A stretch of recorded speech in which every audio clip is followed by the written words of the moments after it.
thank you for sticking around and for those dozen people who came in afterwards. We've got a big treat for you. Got some great comedy coming up. Just kidding. Awkward face real briefly again. I'm Max. Delia. Virginia. Katie. David. I'm Will. We're going to do a montage, which is a series of scenes around a theme. So what we need to start is just a thing or a theme or just about anything. Nuance. Nuance. Ferris wheels. Shovels. Ferret. Action movies. Gardening. So much. Optometry. I like gardening and action movies.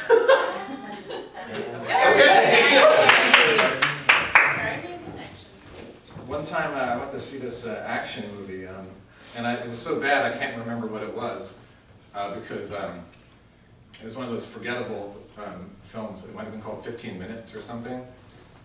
And I only watched it because it was available, and I was working this temp job in Philadelphia. And I decided I'm just going to walk out at noon and walk down to the theater and watch a film. I thought I probably can get away with it. It's like a 2-hour movie. And I went and watched it, and it was really bad. And there were like 4 people in the theater at like, was it noon? And they looked like they were like completely desperate. And the movie sucked. And I wandered back. I thought, I wonder if I'll get in trouble. But I went back to my cubicle, and no one ever mentioned anything. You go first. All right.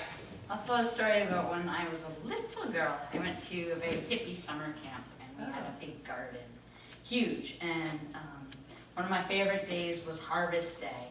And in addition to gardening, where you would get to pull all the things out of the ground. And let me tell you, the carrot that comes right out of the ground tastes so different from the one in the supermarket.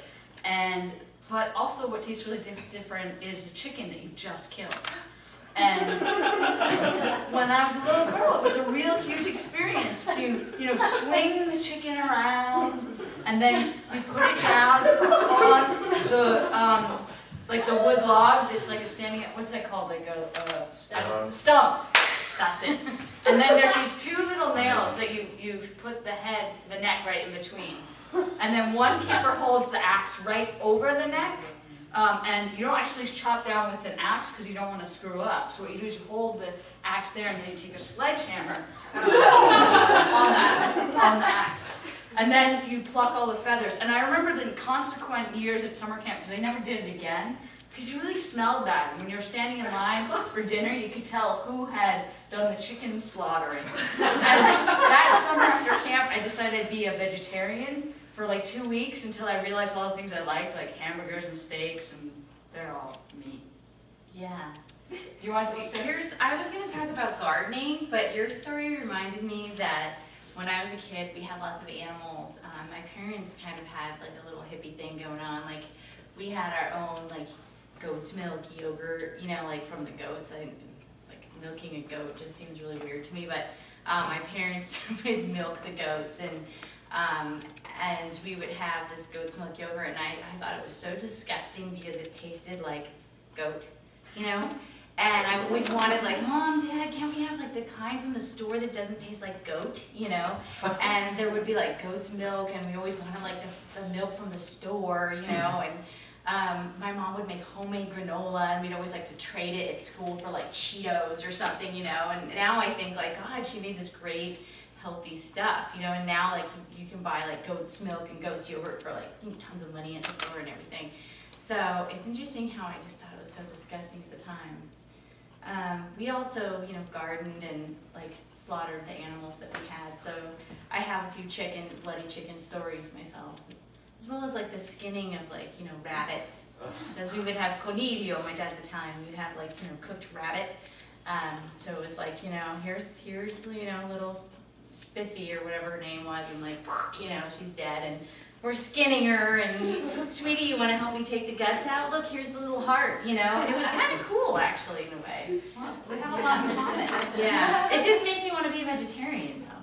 Well, it was only for like 9 days. Yeah.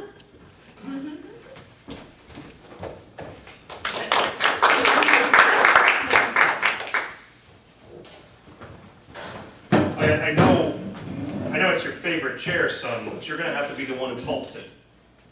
Yep. You gotta pulp it, sweetie. Listen to your father. Just get it in the pulper. Just chip it up.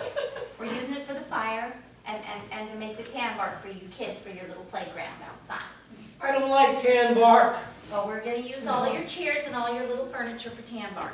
Dad, we made this when I was in 3rd grade. I know, and like I told you then, don't get too attached to old chair. We recycle things here, honey, and this is your childhood and you're a big boy now. Okay? Well, this is the first time you get to use the chipper. Aren't you excited? Yeah, Dad, I'm excited. Come on, Dale.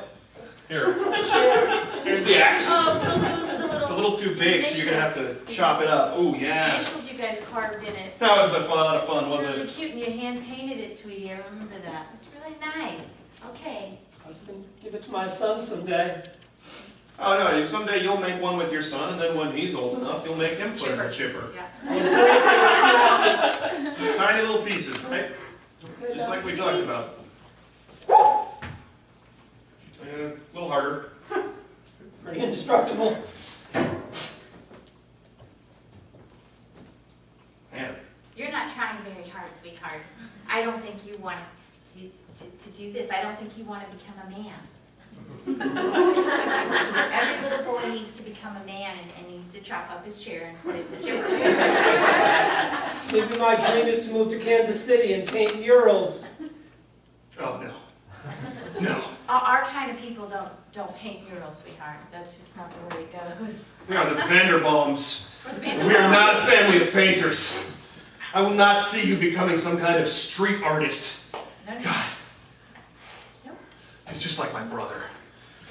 He's exactly like your brother. Uncle Williams Uncle William. It's there. Say his name, sweetheart. has been giving me painting lessons. Oh, God! Where I was supposed to be playing baseball. That bastard's in town again! I knew he was a bad I'm gonna put him in the chipper! Damn it, there's a network of people in this town. Chippers. I thought I'd seen everything. They're cutting stuff up. Cutting up chairs, cutting up furniture. Yeah. Throwing in chippers, selling the chips. Yeah. What a racket they have going on. I know that, Reynolds. Yeah. I'm telling you about this. Bobby Jim. Tell me some more. I'm your superior, don't forget that. Here, sign some forms. So, detective starts his day. I saw this show about mirroring. I thought it would work to get, see it promote me. I was like, yeah, I know about that, yeah. You wear the cologne of an underling.